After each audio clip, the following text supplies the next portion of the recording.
자, 오늘은 시장의 흐름에 대해서, 시장에 반영되고 있는 모멘텀에 대해서 좀 분석을 해보고, 시장이 제가 봤을 때 이렇게 한 템포도 변할 수 있는 지금 시기에 들어와 있거든요.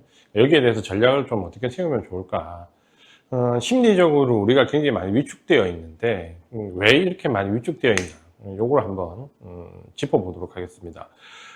이번 주가 미국이 옵션 만기주고 이제 다음 주 넘어가면 만기 이후에 이제 시장 흐름이 나올 텐데, 지금 현재 미국 증시에 반영되고 있는 모멘텀은 크게 보면 이제 두 가지입니다. 시장이 왜 이렇게 어려워지고 있냐, 조정을 좀 받았냐라고 보면 제가 볼 때는 이제 두 가지 정도의 이유가 있는데, 사실 이 이유가 이번 주에 우리 증시나 미국 증시에 특히 기술주의 변동성을 크게 야기했다고 보기는 좀 어렵습니다.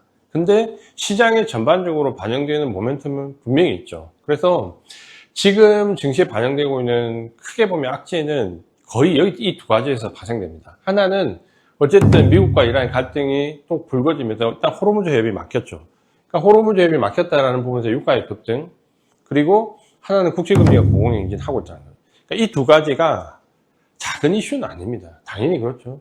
유가와 금리는 작은 이슈는 아닙니다. 근데 이게 어느 날 갑자기 뚝 떨어지는 이슈는 아닙니다. 지금 미국 이란 갈등에 의해서 유가가 상승하는 거 우리 몇 달 전부터 계속 겪고 있습니다. 그렇죠? 그리고 국채금리 고공행진 이미 금리 인상이 중단된 이후에 계속해서 몇 달, 아니 거의 1년 겪고 있습니다. 그렇죠? 트럼프 대통령 집권 이후에. 그러니까 이 이슈가 작은 이슈는 아닌데 단기적으로 변동성을 크게 유발할 가능성이 있냐라고 보면 사실은 이게 납득은 되지 않습니다. 그래서 어쨌든 미국 옵션 만기주에 이런 변동성이 또 나왔으니까 미국 옵션 만기가 지나고 나면 시장의 흐름이 좀 달라질 수 있는데, 거기서 이제 생각해 볼게. 일단 미국 이란 갈등은 가장 큰 게 유가의 상승이라 그렇죠. 유가의 상승이고, 유가가 상승해서 결국은 뭘 우리가 생각하냐 하면 결국은 소비 위축이잖아요. 소비 위축. 그러니까 이걸 지금 염려하는 거죠. 경기가 좀 물음표? 그러니까 결국 미국 이란 갈등에서 유가가 올라가고 소비가 위축될 거라는 이 부분 때문에 지금 가장 조정을 많이 받는 게 일종의 경기 소비재죠. 그러니까 지금 어떻게 보면 유가의 미국 이란 갈등에서 가장 조정을 많이 받는 건 경기 소비재입니다. 근데 경기 소비재가 중요하거든요. 특히 9월 달부터 중간 선거를 앞두고 미국이 어쨌든 미국 이란 부분이 좀 가라앉으면 11월 중간 선거를 앞두고 어쨌든 뭔가 퍼부어서 경기 부양성돼야 됩니다. 항상 그래 왔고, 그리고 실탄도 있습니다. 관세에 의해서 어쨌든 끌어왔던 돈들이 있잖아요. 그러니까 그걸 쏟아부는 이제 타이밍이 왔는데, 그러면 경기 소비재가 중요한데 지금 당장은 이 유가 상승 소비 위축, 월마트 지금 실적 발표 나고 주가 크게 꺾였잖아요. 점포당 판매가 줄었다. 줄었겠죠. 근데 과연 그것만 이룰까요? 그렇진 않고요. 제가 볼 때 관세에 의해서 유통업자 중간 인플레이션을 막기 위해서 소비자로 전가되지 못했고 안고 있었던 그 부분이, 과거에는 월마트가 관세 압박을 좀 받더라도 그걸 월마트 제품의 대부분 50% 이상이 중국 제품입니다. 그래서 그거를 중국 업체에 전가를 시켜서 어느 정도 무마했죠. 트럼프 대통령 1기 때. 그래서 월마트가 자신했던 게 우리는 뭐 한 관세 한 45% 정도 인상했어도 타격이 없다였는데, 이번엔 그렇지 않은 것 같아요.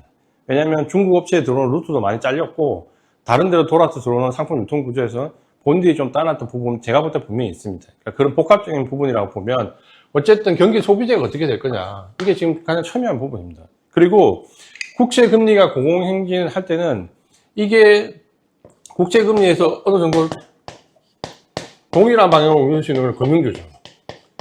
금리가 올라가면 수혜를 보는 건 금융주고, 그 다음에 그 역의 방향으로 웃기는 거는 대표적인 게 제약바이오죠. 그래서 이게 지금 요동치잖아요. 국채금리가 좀 괜찮다 싶으면 제약바이오가 막 올라갔다가, 그리고 국채금리가 또 올라가면 금융주가 좀 올라갔다가, 그러니까 여기에 따라서 우리나라 증시에도 등락이 왔다 갔다 하는 거예요. 제약바이오에 대한 기대감이 이만큼 올라갔다가 모더나 이슈까지 돼가지고 이만큼 올라갔다가 또 이렇게 내렸다, 이렇게 됩니다. 그러면 지금 현재 이 두 가지에 의해서 왔다 갔다 하는 것은 크게 보면 경기 소비재 쪽이랑, 그 다음에 금융주 쪽이랑, 그리고 제약바이오 쪽이나 금리 수혜 쪽 받는 쪽이죠. 그리고 이거와 무관하게 움직이는 게 반도체죠. 반도체는 그냥 나올라 도약 청청입니다. 남들 다 올라갔다 혼자 내려오고, 남들 다 내려갈 때 그냥 그때 또 혼자 올라갑니다. 원래 기술주는 여기에 들어가야 되죠. 제약바이오와 함께 여기에 기술주가 들어가야 되는데, 다른 기술주들은 여기에 들어가는데 반도체는 여기 떨어져 있죠. 그러니까 여기서 떨어져 나오는 가장 큰 부분은 실적이죠. 실적. 자, 요게 지금 현재 이번 주에 미국 증시와 우리 증시가 돌아가고 있는 메커니즘인데, 이걸 이제 다음 주 되면 상황이 좀 바뀌겠죠.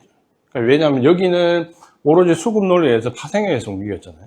여기는 지금 이게 움직여서 지금 움직이잖아요. 그럼 다음 주 되면 어떻게 될 거냐 라는 부분에서 생각해보면 좀 냉정하게 생각합니다. 뭐냐면, 저는 이 종목들이 다 올라갈 거라 보거든요. 여기는 약간 제외지만, 어쨌든 금리가, 국채 금리가 발작 수준에서 좀 떨어진다라고 하면, 금리 인상이 중간 선거를 앞두고 11월 전에 나오지 않는다라고 보면, 11월 이후에 나온다라고 보면, 지금 국채 금리가 빠져서 발작 수준에서 좀 빠질 수밖에 없겠죠. 빠진다라고 하면 금리 인상하기 전까지 지금부터 길게 잡으면 한 2달 남짓.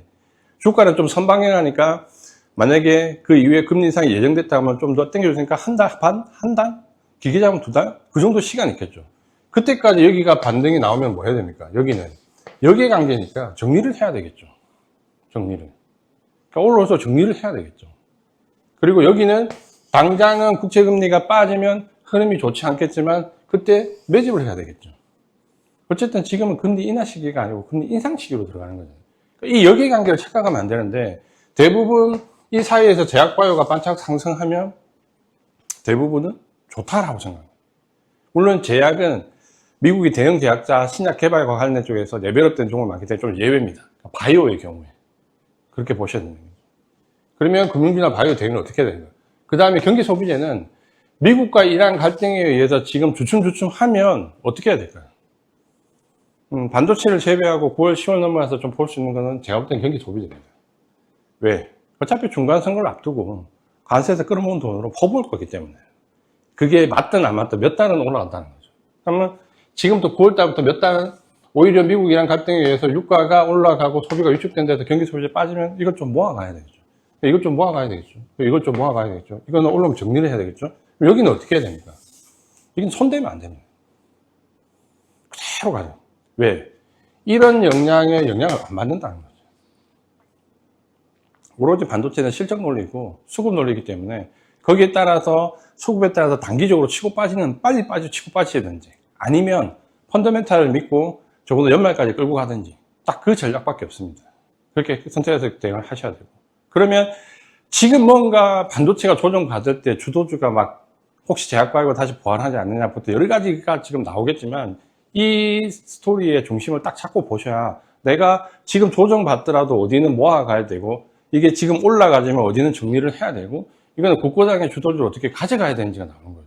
그럼 반도체는 지금 현재 삼성전자 하이닉스를 보면 수급적으로나 실적 베이스에서, 그 다음 이제 기술적으로 봐도 상승 구간으로 진입하기 거의 직전이죠. 수급적으로 바뀌는. 그럼 반도체가 올라가기 시작하면 처음에는 반도체에 집중 포커스, 그 다음에 어떻게 될까요? 전력기기나 기타 관련되어 있는 주변 종목, 그 다음에는 뭐가 올라갈까요? 그 다음에는 소부장이 다시 올라가겠죠. 그러니까 이 라인대로 순서를 기다리면 되겠죠. 그러니까 지금은 당장 내일이 뭘 올라갈까 하기보다는 이 전체적인 포지션의 배열을 잘 맞추시는 게 중요합니다. 그리고 단기 등락보다는 12월 연말까지 가면 이쪽은 다 시세를 한 번씩 크게 낼 수 있습니다. 그럼 지금 좀 등락이 왔다 갔다 하더라도 신경 쓰지 마시고 포지션 잘 모아놓으시면 12월 전에 한 번씩은 다 크게 시세를 냈을 때 정리할 수 있습니다.